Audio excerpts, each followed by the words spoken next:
Y bueno, hablando de tormentas, vamos a el Evangelio de Marcos, capítulo 4. Hoy vamos a meditar en uno de los milagros preciosos del Señor Jesús. Este es uno de los milagros, y no solo fue precioso, fue un milagro privado para sus apóstoles, sus discípulos en ese tiempo todavía. No eran sus apóstoles, pero ya eran sus discípulos. Hermano, esto muy pocas veces se ve en la Biblia y se da en una ocasión donde hay una tormenta. El Evangelio de Marcos, pues es el segundo de los evangelios, según va el orden de los evangelios en nuestra Biblia. El Evangelio de Marcos es un evangelio muy corto, dinámico, 16 capítulos, no es un evangelio extenso. Y Marcos es de relatar los eventos, la vida de Cristo, el evangelio de una manera práctica, rápida, dinámica. Los escritores, los estudiosos de la Biblia refieren que Marcos se dirige a los romanos. Como saben, la cultura romana, los romanos eran muy prácticos en todo lo que hacían. Y era una gente muy disciplinada, una gente muy preparada, que no eran como los griegos que les gustaba filosofiar y a ver cómo estuvo esto, a ver qué es de esto. No, ellos les decían, hagan esto, y ellos lo hacían. Por eso Roma fue un gran imperio. Ahora vamos al capítulo 4, versículo 35. Y este es uno de los milagros del Señor Jesús. Antes ya había hecho otros. Pero es interesante ver cómo empieza el capítulo 4. El Señor empieza hablando y hay mucho versículo donde Él explica la parábola del sembrador, la semilla de mostaza. Entonces, es un evangelio que empieza con Jesucristo hablando. Pero al final, en el capítulo 41, si ya lo tiene, Marcos capítulo 4, versículo 35 al 41, ese va a ser nuestra sección a estudiar. Cuando termina el versículo 41, entonces temieron con gran temor y se decían el uno al otro, ¿quién es este que aún el viento y el mar le obedecen? El Señor en ese momento había aquietado el mar y las olas. Precioso, porque el Señor empieza hablando y explicando y luego termina aplicando. Sí, todo lo que el Señor dijo se resumió en estas palabras que los discípulos dijeron, ¿quién es este que aún el viento y el mar le obedecen? Reconociendo la grandeza del Señor, reconociendo que no era cualquier hombre, aunque Jesucristo fue hombre 100%, y lo vamos a ver. Pero en ese momento ellos reconocen, ¿quién es este? ¿Quién es este? Como refiriéndose, realmente era Dios, realmente es Dios. Y lo que Jesucristo hizo en ese momento fue obra de Dios. Solo Él pudo hacerlo, solo Él lo puede hacer, solo lo puede hacer. Mire, vamos a leer del capítulo 35. Lo voy a leer, ustedes síganme con la vista. Aquel día, cuando llegó la noche, les dijo, pasemos al otro lado, les dijo a sus discípulos. Y despidiendo a la multitud, ese día fue un día muy, muy ocupado para el Señor, ¿sí? Hasta en la barca la multitud lo seguía. Así que cuando Él entra a la barca, despide a la multitud y se va a la barca. Y despidiendo a la multitud, le tomaron como estaba en la barca, y había también con él otras barcas. Versículo 37. Pero se levantó una gran tempestad de viento y echaba las olas en la barca de tal manera que ya se anegaba la barca. Y él estaba en la popa durmiendo sobre un cabezal en la parte de atrás con una almohada. Y le despertaron y le dijeron, Maestro, ¿no tienes cuidado que perecemos? Y levantándose, reprendió el viento y dijo al mar, calla, enmudece. Y cesó el viento y se hizo grande bonanza. Y les dijo a sus discípulos, ¿por qué estáis así amedrentados? ¿Cómo no tenéis fe? Entonces temieron con gran temor y se decían el uno al otro, ¿quién es este que aún el viento y el mar le obedecen? Hermanos, lo que parecía ser una travesía en calma, de pronto se convierte en una mega tormenta. La palabra que dice una gran tormenta es la palabra mega en griego y significa una grande tormenta. O sea, no es una tormentita de esas cualquiera, era una gran tormenta. Es como la que se levantó cuando Jonás estaba huyendo de lo que el Señor le había dicho, que vaya a Nínive, predique ahí a Nínive, Pero él decidió irse a otro lado y el Señor levantó una gran tormenta, tanto que hubo necesidad de que él fuera tirado al mar, porque si él no lo tiraban al mar, entonces esa tormenta destruiría todo el barco y a las personas allí. Hay otro relato también similar a lo que sucedió con el apóstol Pablo en Hechos, capítulo 27, donde Pablo está sufriendo el naufragio. Hay un viento Euriclidón, ¿sí?, que es un viento huracanado, dice él, una tormenta furiosa. O sea, si usted lee toda esa parte, se va a dar cuenta de todo lo que pasaba ahí. Todos pensaron que se iban a morir. Sin embargo, la Biblia dice que Dios estuvo con Pablo y le dijo: Pablo, nadie va a morir en este barco. Así que, hablando de grande tormenta, ese fue una gran tormenta. Lo que parecía ser una travesía en calma, de pronto se convierte en una mega tormenta. Pero se levantó, versículo 37, el pero se levantó, es el griego ginomai, y significa literalmente de pronto apareció. O sea, no estaba pronosticado en el tiempo. Los discípulos, que eran pescadores expertos, no veían que hubiera llegado o iba a venir una tormenta. De lo contrario, quizá le hubieran dicho a Cristo: mira, Señor, va a haber un mal tiempo, no nos conviene salir. El relato da la idea de que la tormenta de repente se levantó. No estaba en los pronósticos del tiempo. No estaba en el pronóstico del día. Los discípulos tampoco pensaron que iban a enfrentar una gran tormenta. Y eran pescadores, acostumbrados a tormentas, acostumbrados al movimiento del mar. No eran hombres como nosotros que vamos al mar y nos asusta. Ellos son hombres de mar, hombres pescadores, eran pescadores. Ahí estaban 4 de ellos expertos en las cosas del mar. Pero se levantó una gran tormenta, una gran tempestad de viento, literalmente en el griego es lo que dice. Una tormenta muy poderosa, violenta y destructiva. A menudo, la palabra laipas, que es lo que significa tormenta, a menudo alude a momentos de caos y la necesidad de confiar en el poder de Dios. O sea, son de esas tormentas donde dices: ay, Señor, ahora sí me tengo que encomendar a ti. Sí. No puedo hacer otra cosa porque me voy a morir, ahora sí. Como te dicen, haz tu última oración y lo que venga ya. ¿Sí? Son de esos momentos de caos donde tienes que confiar, para nosotros, en el poder de Dios. Cuando viene un huracán, hermanos, solo nos queda confiar en el poder de Dios, en la protección de Dios. Nosotros conocemos todo eso. ¿Cuántos huracanes no hemos pasado? Gracias a Dios este año todavía no llega ninguno, y ojalá que Dios fue tan bueno que no llegó, y mi techo todavía para el próximo año, digo. Todavía tengo que agradecerle eso al Señor. Pero hermanos, miren, nosotros somos expertos en eso y sabemos cuando viene un huracán. Todos los que estuvieron acá y vieron cuando Wilma llegó, saben de lo que estamos hablando y saben de lo que estamos diciendo. En ese tiempo mis hijos estaban chiquititos y de modo, hijos, a orar, es lo que quedaba. ¿Qué hacemos, papá? Dale, a orar. Gracias a Dios, pues la casa estaba segura, pero aún con todo eso, si Dios decidía, como le pasó a los hijos de Job. En Job también se menciona un gran viento. Job 1:19, cuando los hijos de Job están allí festejando el cumpleaños de uno de sus hermanas, entonces dice que hubo un gran viento, movió las columnas y la tienda cayó sobre ellos y los mató. Esa es la idea de un gran viento, una mega tormenta. Así que ahí, hermanos, usted ahora, como dice el hermano Raúl, puede volar su imaginación para imaginarse una gran tormenta, un gran huracán, pudiéramos decir nosotros, para familiarizarnos con todo eso. Un gran huracán. Lo que parecía ser una travesía en calma, de pronto se convierte en una mega tormenta. Por otro lado, lo que sería un sueño tranquilo y reparador para Jesús, resulta en un despertar intempestivo y violento. Él entró a la barca, se fue a la parte de atrás, se acostó y se durmió. Todo el tiempo el barco se movía, todo el tiempo el viento, las olas. Hermanos, él seguía durmiendo. ¿Sí? Y hermanos, y cuando estudias un poco y te adentras un poquito más en esto, hermanos, Jesucristo estaba literalmente muerto de cansancio. El sueño lo había vencido. No es que él se estaba haciendo, a ver qué hacen mis discípulos, me voy a hacer el dormido, a ver qué.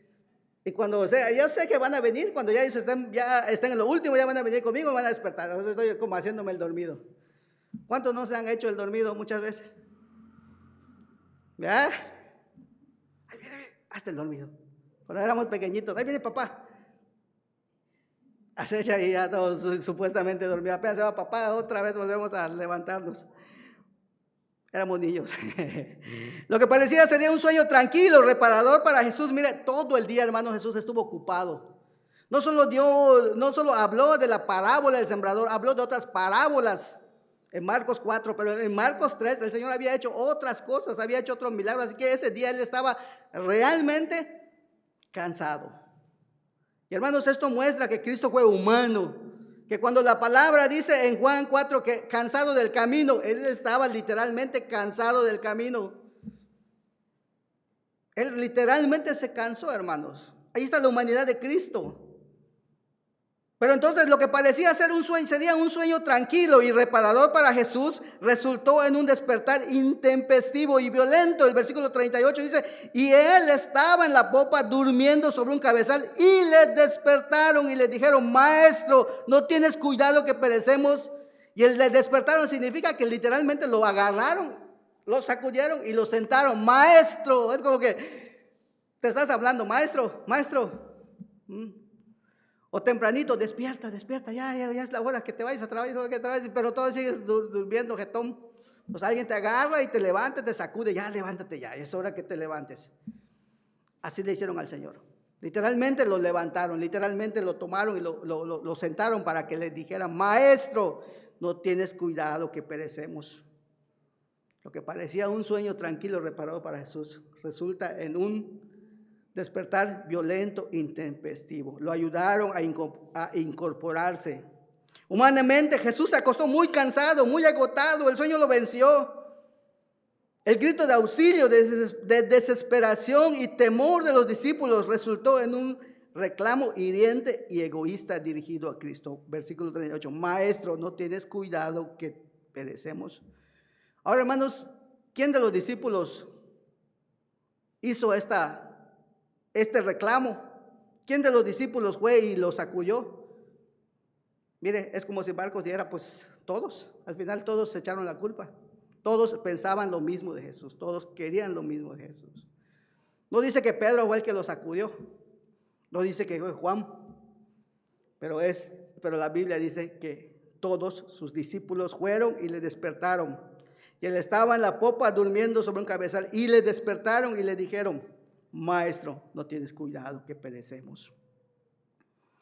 Maestro, no tienes cuidado que perecemos. Al final, lo que parecía una muerte segura resultó en vidas salvadas y en paz. Versículo 39 dice, y levantándose, reprendió al viento y dijo al mar, calla, enmudece. Y cesó el viento y se hizo grande bonanza. Lo que parecía muerte, destrucción, ahora era calma, bonanza y paz. Calla, enmudece. Hermanos, yo no he visto el mar de esta manera como la Biblia lo describe. Porque siempre tú vas a la playa y las olas, pero calla, enmudece, hermano, yo lo imagino un silencio total. Yo no sé, pero imagínenlo. Bueno, seguimos. Al final lo que parecía una muerte segura resultó en vidas salvadas y en paz. Hermanos, cuando leemos en este pasaje encontramos 3 preguntas. El versículo 37, cuando van y le reclaman a Cristo. Ahora, el tema del día de hoy es 2 reclamos hirientes. El primero se lo hacen a Jesús. El maestro, no tienes cuidado, hermanos, es un reclamo, una demanda, una inconformidad.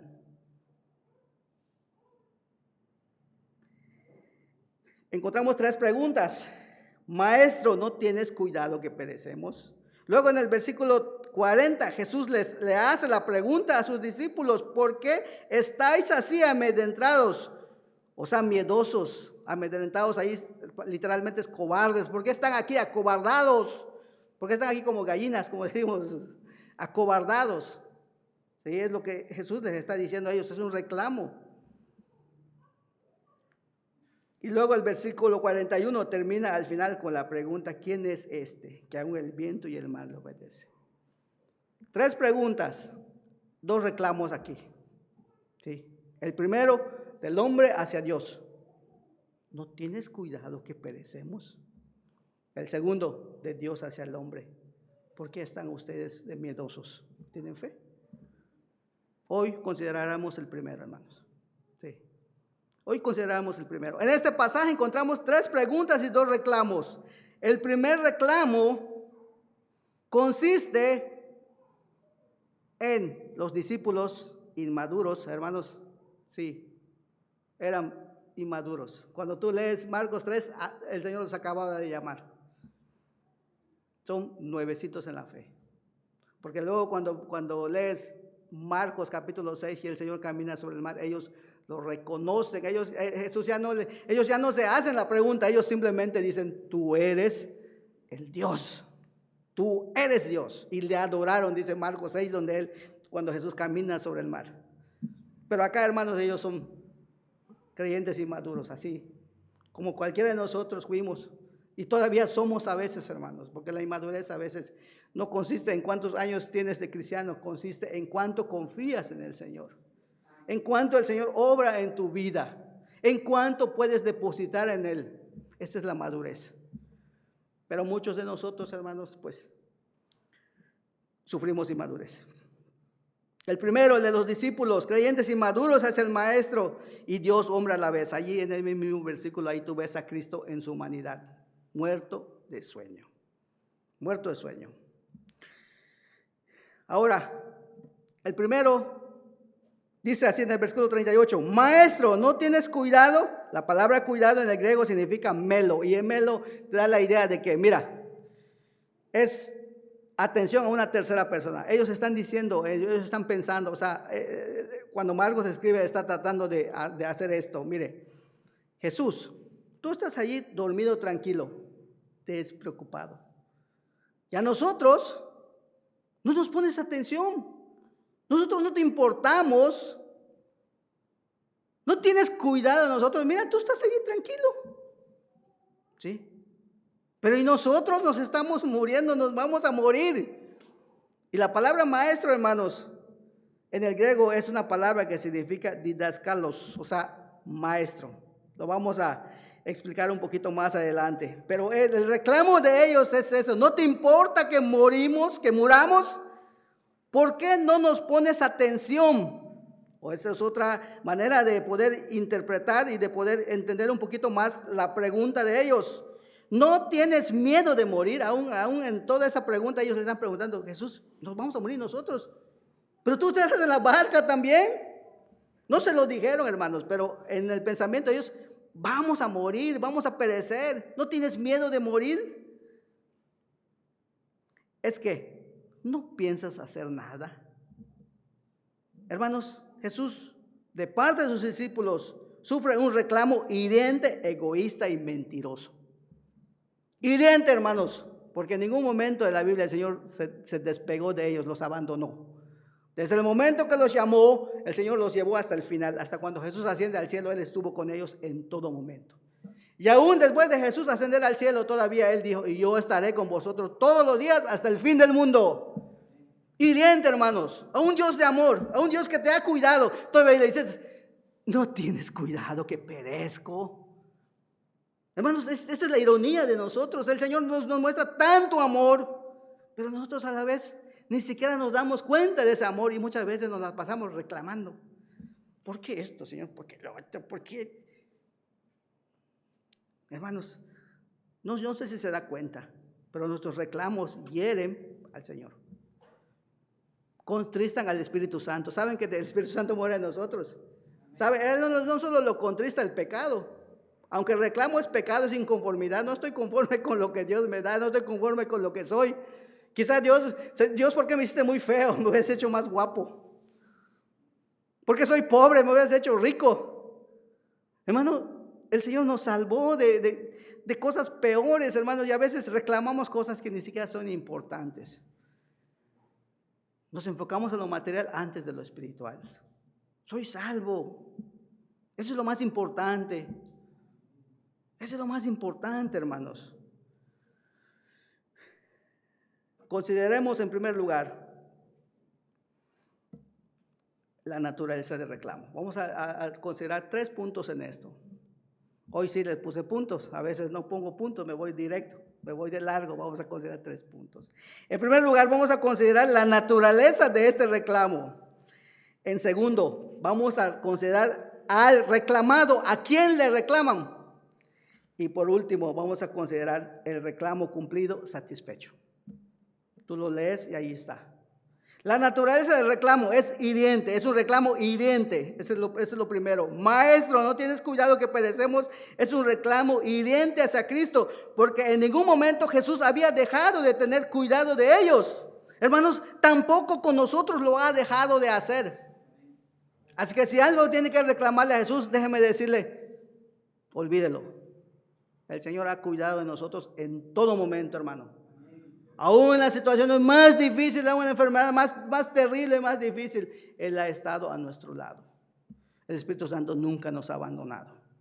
Lo hemos contristado y Él se ha entristecido y hasta quizás lo hemos apagado por nuestros pecados, hermanos, pero aún así nos arrepentimos y otra vez volvemos a tener comunión con el Señor.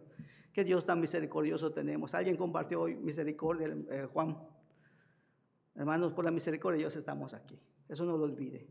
Por la misericordia de Dios somos lo que somos. Aún el gran apóstol Pablo dijo, soy lo que soy por la gracia del Señor, por misericordia de Dios. La naturaleza del reclamo es un reclamo hiriente, es un reclamo egoísta. No tienes cuidado, no te importamos.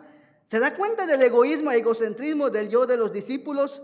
Hermanos, ellos nunca pensaron, bueno, Dios, ¿qué propósitos tienes con nosotros? ¿Qué propósito tienes conmigo?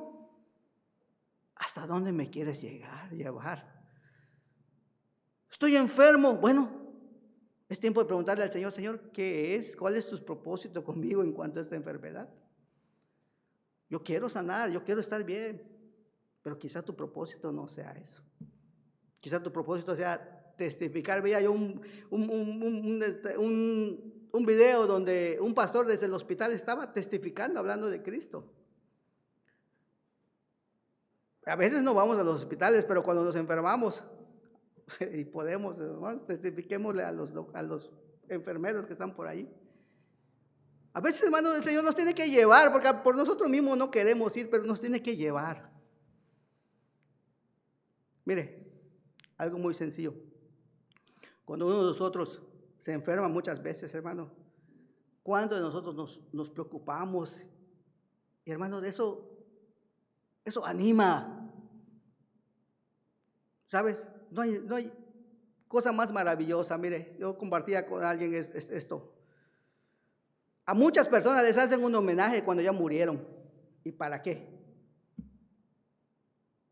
No hay nada más precioso para ellos que en vida te reconozcan y te amen. Se lo compartí a la hermana, no hay algo más maravilloso como que Dios te muestra en vida el aprecio de tus hermanos por ti, de tus hermanas por ti. De muerto, ni escuchas nada, ni sabes nada. Ay, era un buen hombre, ¿cuándo se lo dijiste? Ay, era el mejor de los esposos, ¿cuándo se lo dijiste? ¿Cuándo me lo dijeron? Ay, es que yo lo quería mucho. ¿Se lo dijiste? Es que era muy importante para mí. ¿Se lo dijiste? Muerto, ¿ya para qué? Si tienes que decirle algo, díselo ahora, hermano, esto es muy importante. Entonces, los discípulos están haciendo un reclamo egoísta. Recuerden, son creyentes inmaduros, hermano. Y creo el Señor es tan misericordioso que nos permite esto. Pero tenemos que tirarle a la madurez, Así como Job fue un creyente maduro. Porque él dijo, ¿qué? ¿Recibiremos de Dios solo el bien y el mal no lo recibiremos? Ese es un creyente maduro. Pero cuando nosotros estamos como los discípulos, entonces, hermanos, somos inmaduros. Luego es un reclamo mentiroso. La naturaleza del reclamo que le hacen a Jesús es un reclamo hiriente, es un reclamo egoísta y es un reclamo mentiroso. Estos son los subpuntos. Cuando, y en este último reclamo mentiroso, una pregunta quizá contestaría nos daría claridad en este punto. ¿Cuándo Dios ha dejado al hombre perecer, destruirse, sin hacer nada, sin amarle? ¿Cuándo Dios ha dejado que el hombre acabe, perezca, sin hacer nada? ¿No ha sido tal su amor que nos ha dado al Hijo, su Hijo Jesucristo? Juan 3:16, para que todo aquel que en Él cree no se pierda, mas tenga vida eterna. Ahí tienes también Romanos 5:8, más Dios muestra su amor para con nosotros, en que siendo aún pecadores, Cristo murió por nosotros. Cuando Dios ha dejado de hacer algo, cuando el pecador puede reclamarle a Dios y decirle, nunca te preocupaste por mí. ¿Sabe, hermano? Yo no sé cómo los incrédulos delante del Señor un día tratarán de justificarse. Pero hermanos, la boca de cada uno de ellos está callada porque Jesucristo ha sido enviado. Si le creíste, adelante, y si no le creíste, estás condenado. Juan 1:12, y aquel verbo fue hecho carne y habitó entre nosotros y vimos su gloria, gloria del unigénito Hijo del Padre. No es amor de Dios que aquel verbo que estaba a la diestra de Dios, lleno de majestad y todo, viniera a este mundo, se hiciera hombre y como hombre pudiera morir en una cruz, resucitar y luego darnos salvación, hermanos. ¿No es eso amor de Dios? Porque el Hijo del Hombre vino a buscar y a salvar lo que se había perdido. Lucas 19:10. Mas Dios cargó en él el pecado de todos nosotros. Isaías 53. Y todavía puedes buscar más textos, hermanos. ¿No es esta la más grande muestra de que Dios ama al hombre? Porque el hombre puede decir, bueno, un reclamo mentiroso. En todo momento Dios ha enviado al Hijo. No hay excusa.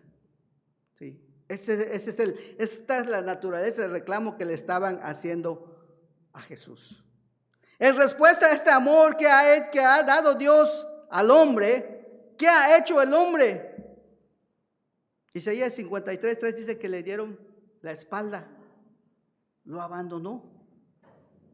Romanos 1:21-23 dice que el Señor a través de la creación les ha mostrado, pero el hombre lo ha desechado, el hombre lo ignoró. ¿Cuál es tu justificación delante de Dios, hermano? Ninguno. Digo, para los incrédulos o para alguien que diga, oye, es que el Salmo 14:1 dice el necio dice en su corazón. O sea, él mismo se cree esa mentira. El hombre es tan malvado y es tan perverso que puede crear en sí mismo la mentira. Dice el necio en su corazón, no hay Dios. Se la puede creer, hermanos. El diablo es tan astuto que puede hacer que la mentira tú pienses que es verdad. Cuando hablamos de falsa doctrina, cuando hablamos de falso maestro, hermanos, es eso. Es el diablo permitiendo que el hombre crea lo que no es. Dice el necio, no lo dice Dios. Dice el necio, no lo dice la palabra de Dios. La palabra dice que Jesús fue enviado para salvarnos. El Padre lo envió para eso.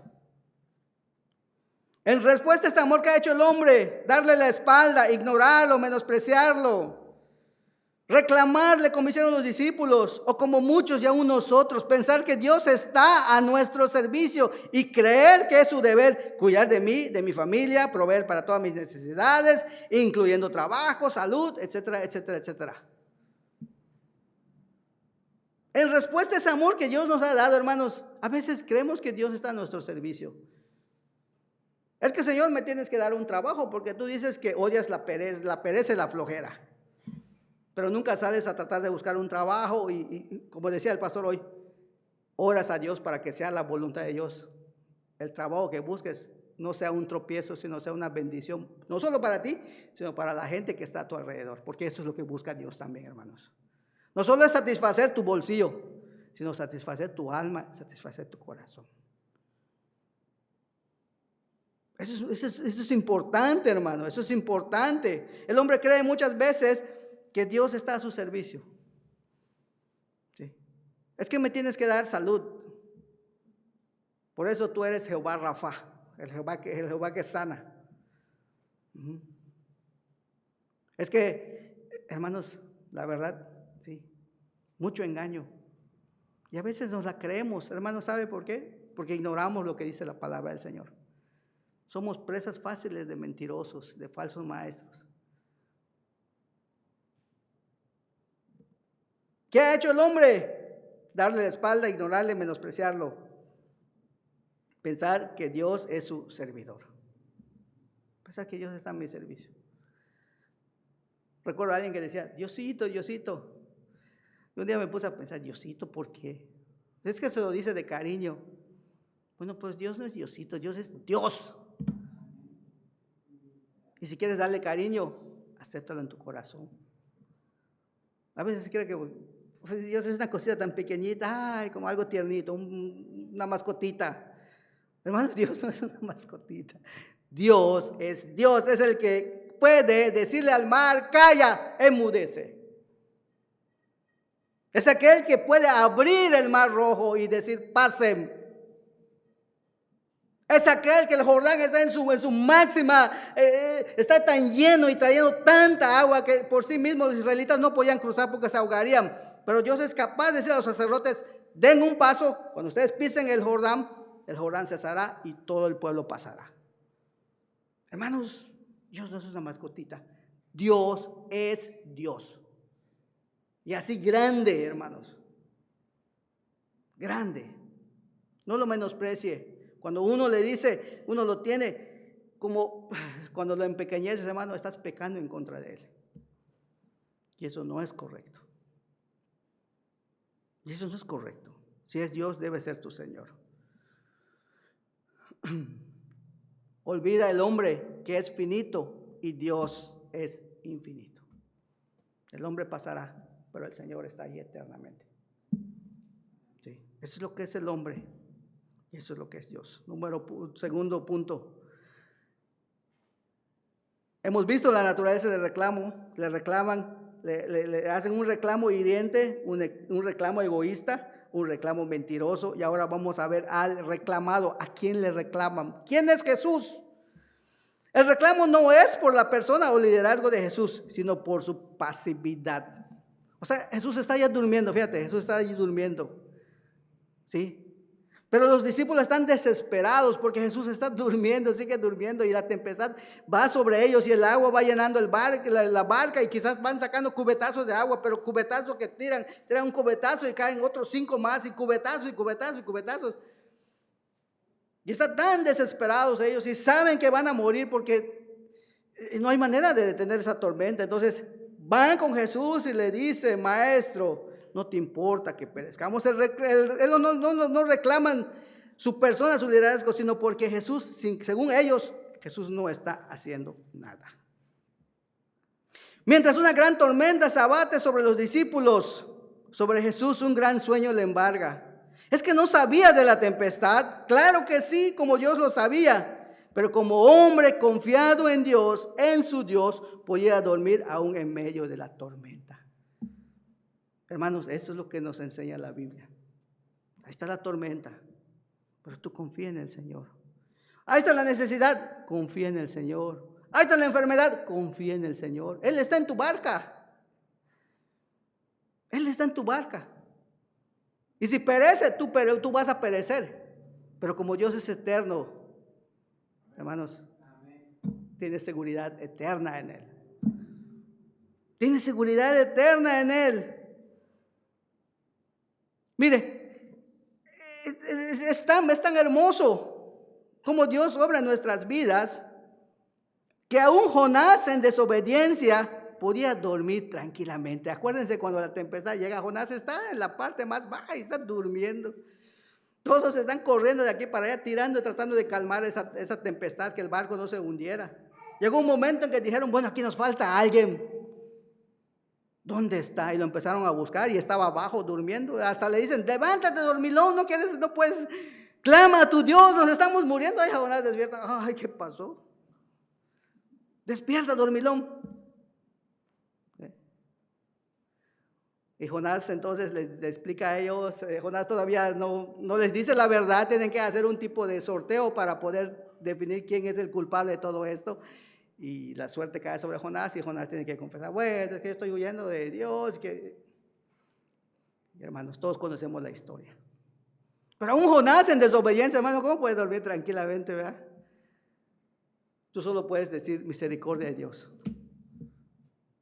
Y porque Dios no ha cumplido su propósito contigo. Ese es lo maravilloso de Dios, porque hasta que Él cumpla su propósito contigo, te va a dejar en paz. Vamos a caer, vamos a desanimarnos, hermano, pero Dios va a cumplir su propósito en nuestras vidas. Y no depende de nosotros, depende de Él. Porque Él es el que nos sostiene, Él es el que nos mantiene. No hay nada fuera de Él. Ahí está un Jonás durmiendo, hay un Jonás allí, tienen que despertarlo. El Salmo 4:8 dice: en paz me acostaré, así mismo dormiré, porque solo tú, Jehová, me haces vivir confiado. El salmista ahí está. Y el capítulo 3 de los Salmos, él está huyendo de Absalón, escribe un salmo huyendo de su hijo, lo que él siente, como su hijo lo persigue, como él siente la muerte cerca. Su propio hijo lo quiere matar. Pero en el Salmo 4, David dice: en paz me acostaré y así mismo dormiré, porque solo tú, Jehová, me haces vivir confiado. Y el Salmo 127 también es un precioso salmo que nos muestra, hermanos. Hoy aprendíamos de la soberanía de Dios y aprendíamos cómo la voluntad de Dios se manifiesta en nuestras vidas.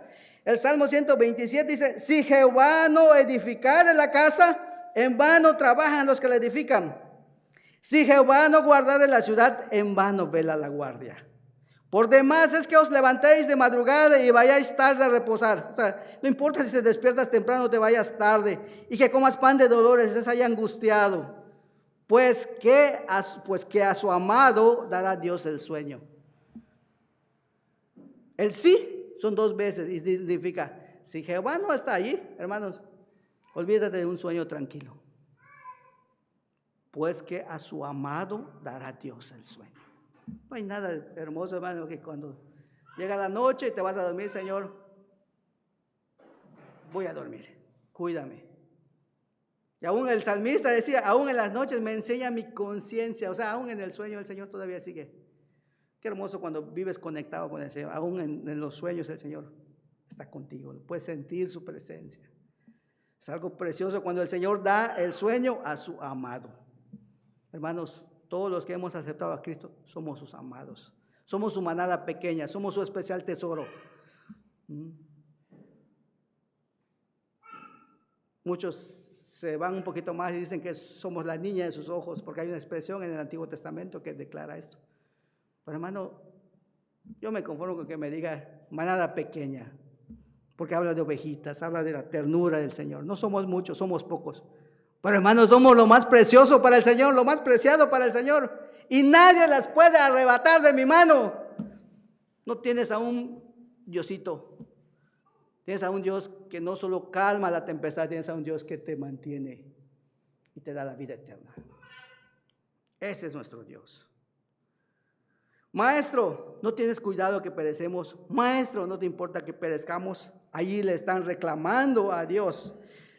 Maestro, didascalos, significa instructor en el griego. El uso de esta palabra en Marcos, cuyos lectores eran la mayoría romanos, define a alguien que muestra qué hacer, que sabe y da instrucciones a seguir. O sea, lo están despertando. Dice: maestro, dinos qué hacer, dinos qué hacer.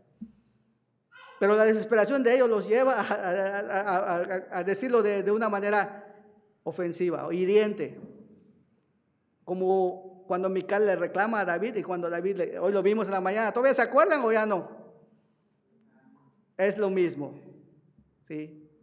La mujer es ofensiva con él y él también es ofensivo con ella. Cuestiones de matrimonio. No se preocupen, no es algo raro, a veces sucede. Pero pues en el Señor somos nuevas criaturas, así que debemos evitarlo. ¿Sí? Debemos evitarlo. Allí está. Era deber del maestro o instructor el cuidado de sus discípulos, responsabilizarse de ellos. Los discípulos estaban demandando algo que por derecho tenían, sí. Cuando Marcos refiere maestro, cuando los romanos entregaban al hijo para que el maestro lo enseñara, le estaban diciendo al hijo: mira, él va a ser como tu papá, todo lo que te diga lo tienes que hacer, aprende de él. Y aquel maestro que aceptaba a aquel discípulo lo tomaba como si fuera su hijo, lo tenía que cuidar, tenía que entregarlo a aquel papá que se lo entregó ya preparado, ya listo. Esa es la idea de Marcos cuando dice: maestro, no tienes cuidado que perecemos. Maestro, dinos qué hacer. Dinos qué hacer. Díganos cómo hacer, qué instrucciones vamos a seguir. Es raro porque Jesús era carpintero, no era pescador. Y cuando Jesús les dice, ¿dónde está vuestra fe? Hermano, la fe de ellos estaba en el corazón. ¿Cómo pueden ir a preguntarle a Jesús cuando Jesús no sabe cuestiones del mar? Pero en el corazón de ellos está esa fe que es a veces como una semilla de mostaza en pequeñita, hermanos. A veces cuando aceptamos a Cristo ni entendemos cómo venimos a los pies de Él. Es que el hermano me habló del Evangelio. ¿Cuál es el Evangelio? Bueno, que aceptes a Cristo, confieses tus pecados, aceptes a Cristo y seas salvo. A veces solo nos vamos con eso y nos acercamos y vamos en el paso de los años nos vamos discipulando y vamos aprendiendo y conociendo ya más a nuestro Señor. Pero hermano, a veces esa cosita tan pequeña, ese Evangelio, esa palabra, hermanos, es lo que nos atrajo al Señor. Esa fe pequeñita, una fe que pone el Señor en nosotros, en nuestros corazones. Una fe muy especial para poder creerle a Él. Porque por nosotros mismos no tenemos fe. Él pone la fe para que podamos creer en Él y luego la va agrandando hasta que maduramos. ¿Sí?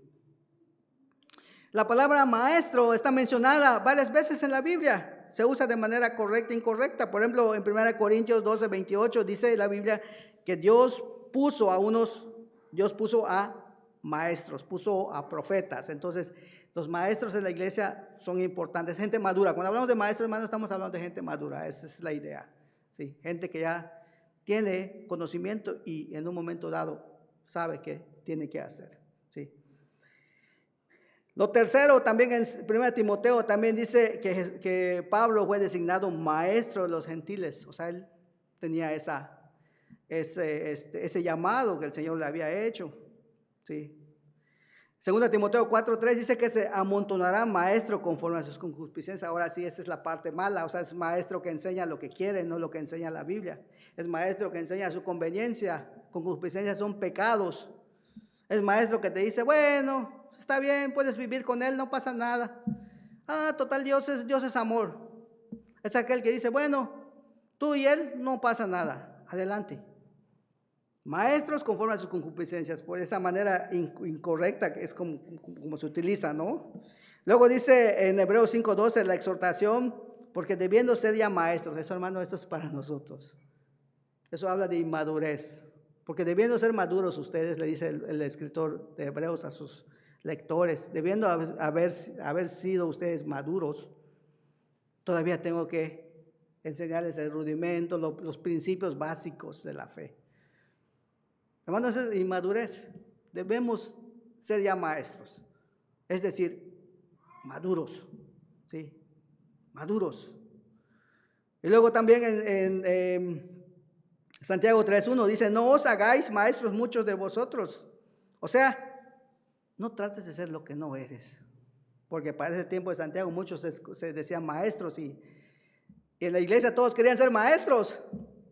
Pero hermanos, no podemos ser todos maestros, más bien debemos ser aprendices de Cristo. Crecer en madurez. Y lo que sabemos, démosle gracias al Señor, es todo, no hay más. Ni yo sé mucho más que el otro hermano, ni el hermano sabe mucho más que yo, todos somos siervos del Señor.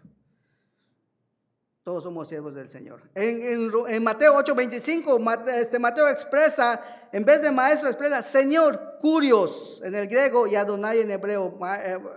Mateo no tiene ningún problema porque el hebreo sabía que Señor significa Adonai, a Dios Todopoderoso. Sálvanos, líbranos, esa es la idea de Mateo. Mateo dice, sálvanos, líbranos, protégenos, asegúranos. ¿Sí? En Marcos hay un reclamo. Mateo y Lucas, cuando ellos escriben el mismo suceso, lo escriben de tal manera que ellos están ya a punto de morir y el maestro, ayúdanos. Es todo lo que dice Mateo. Maestro, sálvanos que perecemos. ¿Sí? Luego cuando Lucas escribe, también Lucas dice, Señor, maestro.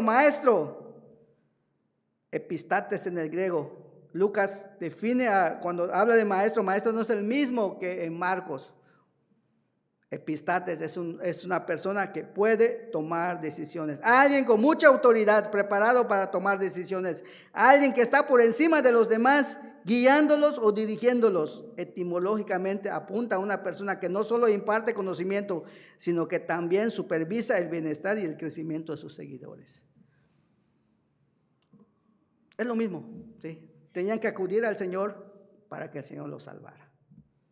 Pero en Marcos es interesante porque es que dice, Maestro, sálvanos, que perecemos. O sea, no piensas hacer nada con nosotros.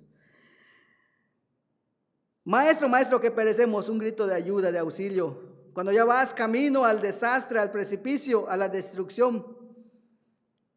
El perecemos, la palabra perecemos del griego apolumi, significa nos estamos destruyendo. Ellos mismos se reconocen, ya no hay vuelta de hoja. La muerte está a la esquina. Nos estamos destruyendo, no hay más. Y tienen que irse al Señor para que el Señor los rescate. Nos estamos destruyendo, perecemos, maestro. Palabras de hombres expertos y conocedores del mar, que en este momento sentían la muerte a la vuelta de la esquina. Hermanos, ahí está. ¿A quién le están reclamando? Al maestro. ¿A quién le están reclamando? A aquel que puede hacer las cosas y sabe cómo hacer las cosas. El reclamado no es cualquier maestro, es el maestro de maestros. Es el maestro de maestros. Número 3, el reclamo cumplido, satisfecho. Recuerden que ellos están reclamándole al Señor. Hemos visto la naturaleza del reclamo, hemos visto al reclamado de manera breve. Hemos visto, ahora veremos el reclamo cumplido, satisfecho. Y mire, ahora volvamos otra vez a Marcos y vamos a terminar ya con con los últimos versículos. Y levantándose, reprendió al viento y dijo al mar, calla, enmudece. Y cesó el viento y se hizo grande bonanza. El reclamo cumplido, satisfecho. Cristo no solo cumplió o satisfizo la demanda de sus discípulos, sino mostró a través de este milagro su cuidado, amor y poder.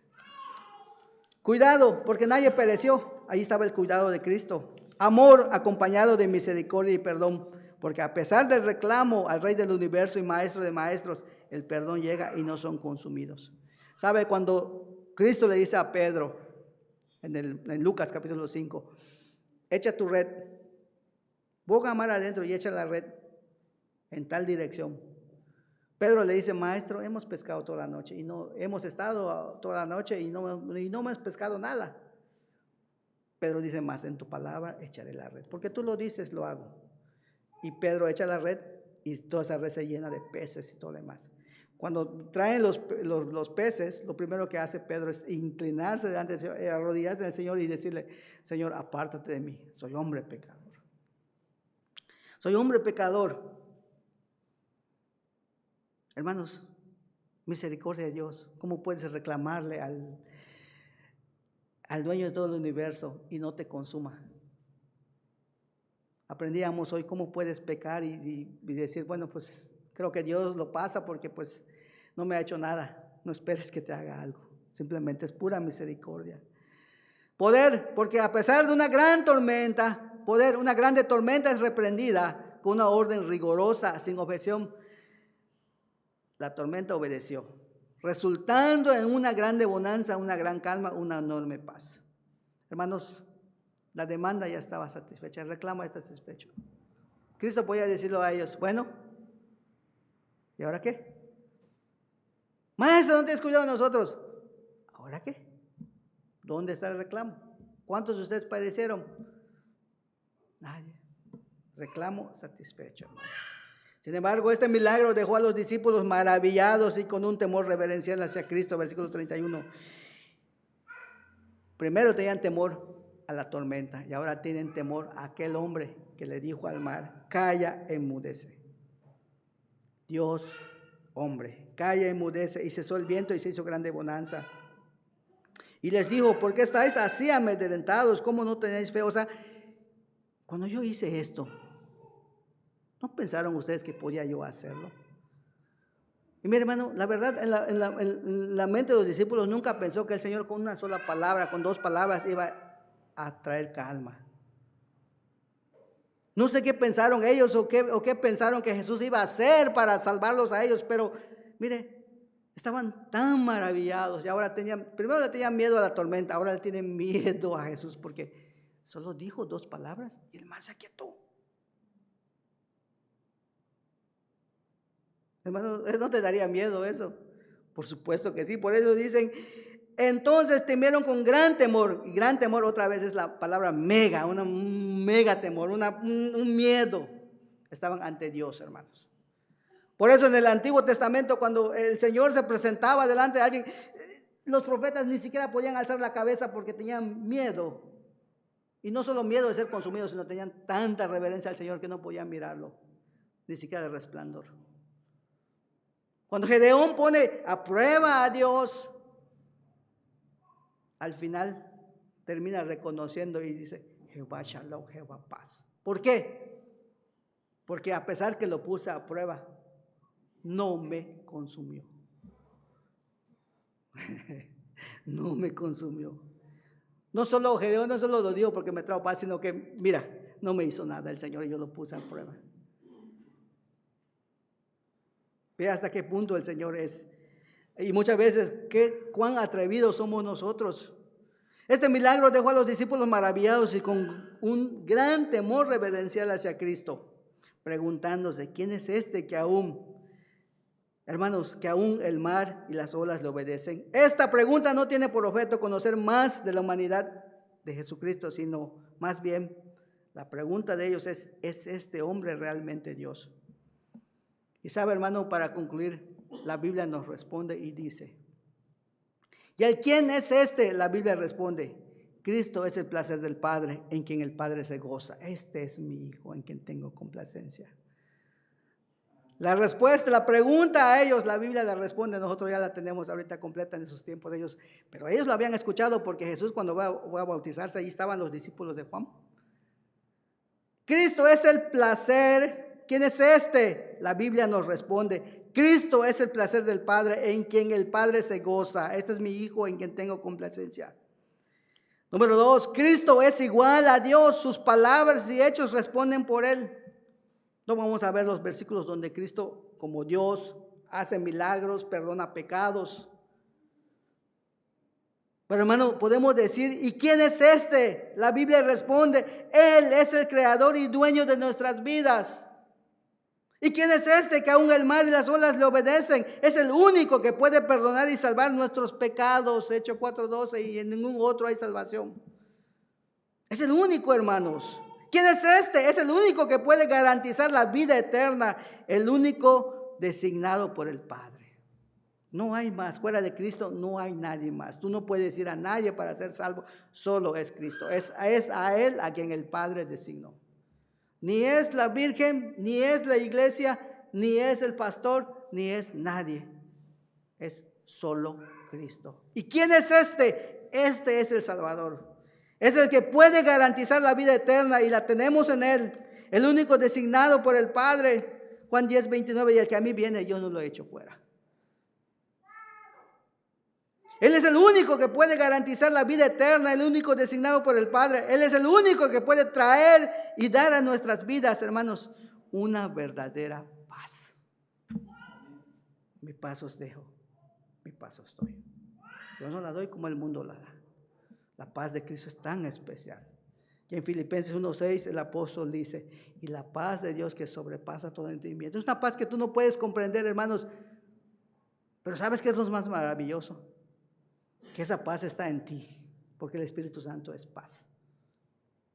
Nunca vamos a entender cómo es la paz de Dios, pero sí la podemos sentir cuando a través de las dificultades tenemos alegría, gozo, gratitud a Dios. Esa es la paz, hermanos. Esa es la verdadera paz. Es el único que te puede dar una verdadera paz. Conclusión. ¿Quién es este que aún el viento y el mar le obedecen? Es el mismo que abrió el mar rojo, ya que el Jordán impetuoso. Es el mismo que levantó una gran tempestad para cumplir en y con Jonás todos sus propósitos. Es el mismo que permitió que se levantara una gran tormenta, mismo que sosegaría y apaciguaría. Es el mismo que caminaría sobre el mar, en Marcos capítulo 6, próxima semana. Digo, cuando nos toque. Él Él es el Mesías, el ungido de Dios, el esperado por Israel, aunque Israel lo desechó como tal. ¿Quién es este que aún la respuesta la tenían junto a ellos, hermanos? Los discípulos tenían la respuesta y ahí estaba Jesús. Pero la mente de ellos estaba en blanco, como en Lucas 24-25, cuando van caminando y luego se acerca aquel caminante. Le dice, ¿de qué cosas están platicando ustedes? Bueno, es que tú eres el único extranjero que no sabe qué pasó en Jerusalén, le preguntan a Jesús. Y entonces le empiezan a decir, y Jesús también les empieza a mostrar a través de la Escritura lo que decían de Él. Y cuando llegan a la casa y el Señor da gracias por el pan, entonces los ojos de ellos se abren y dicen, es Jesús, era Él. Nos latía en el corazón, pero nunca lo dijimos. Hermano, la emoción de ellos, y cuando ellos creo que le van a decir algo a Jesús, Jesús desaparece. Qué hermoso es ese momento, hermano, cuando el Señor obra en tu vida. Yo no encuentro otro momento más maravilloso que cuando el Señor se revela a nuestras vidas. Cuando puedes decir, Él es mi Salvador. Cuando puedes decir, Él es mi Rey soberano. Aquel himno, maestros se encrespan las aguas, es tomado este pasaje precioso. En palabras poéticas, tú lees, canta ese himno y medita en las letras. Ahí está la poesía, hermanos, de este pasaje. Hay muchos otros cantos que hablan de calma, tormenta. Pero hermano, la paz del Señor es maravillosa, es infinita, no tiene fin. Hermanos, ¿para qué el Señor permitió la tormenta? Eso es lo último. Para que, igual que con Jonás y los discípulos, sus propósitos se cumplan aún en nosotros. En Cristo. ¿Para qué? Para que en Cristo Dios mostrara, Cristo no solo puede salvarnos de la naturaleza, sino aún del castigo eterno y salvar así nuestras almas. Hermanos, y es para que el Padre, por medio del obrar de Cristo, sea glorificado. Lo que hizo Cristo lo hizo para que el Padre sea glorificado. Y ese es el propósito de cada uno de nosotros. Y por último, porque no hay nadie como Él, no hay nadie como Cristo. Romanos 11:36, porque de Él, para Él, porque por Él, para Él son todas las cosas. Para Cristo mismo, para Dios mismo. ¿Para qué lo permitió Dios? Para que Él sea glorificado. ¿Para qué Dios permite tormentas en nuestras vidas? Para que Él sea glorificado. ¿Para qué permite Dios? Hermanos, no sabemos qué tanto puede permitir Dios en nuestras vidas. Pero lo que sí sabemos es que todo sea para glorificarlo a Él y para querer que Cristo es nuestro Salvador. Solo en estas circunstancias es cuando nosotros nos damos cuenta del poderoso Dios que tenemos, del todopoderoso Dios. Si todo fuera bien, hermanos, lo ignoramos, de verdad. Pero cuando estamos en necesidades, en enfermedades, en situaciones donde no hay más remedio, hermano, es cuando la piedad, la misericordia de Dios se manifiesta, es cuando podemos sentirlo en nuestras vidas. Es cuando podemos sentirlo en nuestras vidas. Que el Señor sea glorificado y que el Señor bendiga también su palabra, hermanos. Vamos a orar. Padre eterno, te damos gracias, Señor, porque nos permites poder estar aquí.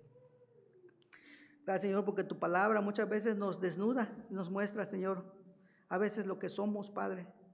Como a veces en vez de estar confiados en ti, de que estás en nuestra barca, en nuestro corazón, muchas veces te ignoramos y muchas veces cuando ya las cosas se van al fondo y ya a lo último, Señor, recurrimos a ti.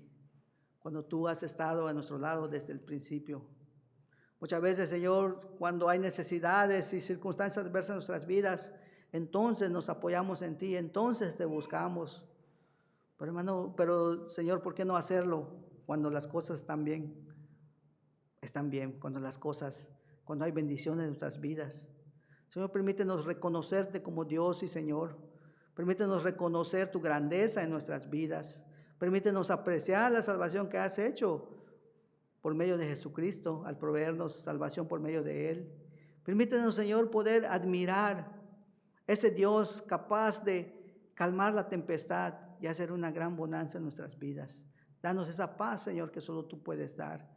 Y si ya la tenemos, Señor, ayúdanos a disfrutarla, ayúdanos a estar en ella, ayúdanos a reposar en ella. Gracias, Señor, porque tu palabra es perfecta, tu palabra siempre cumple sus propósitos. Y gracias, Señor, porque en ti lo tenemos todo. porque tú eres nuestro Dios y porque por medio de Cristo tenemos la salvación y la vida eterna. Muchas gracias, Señor, por todo eso. Rogamos que este tiempo haya sido de bendición y sea de edificación a nuestras vidas. Y que el día de mañana, que comencemos el día, Señor, podamos también empezarlo contigo, porque tú nunca te has ido a nuestro lado, pero nosotros, Señor, debemos buscar estar a tu lado, Señor. Ayúdanos pues a hacer lo que tenemos que hacer, a cumplir, a que tus propósitos se cumplan en nosotros. Muchas gracias por este tiempo, por los cantos, por los cumpleañeros, por nuestro pastor, su familia, por el papá de él y su mamá que están aquí presentes, Señor.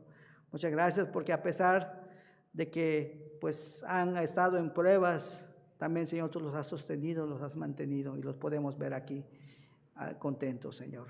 Muchas gracias también por Jazz que mañana ya cumplirá años y gracias, Señor, porque has sido muy bueno con ella, le has dado fortaleza en sus momentos tan difíciles que aún nosotros todavía hay cierto dolor en nuestro corazón, pero, Señor, sabemos que tú eres también la fortaleza y qué hermoso es, Señor, ver que cuando tú la llamaste, Señor, tú también la ayudas a perseverar.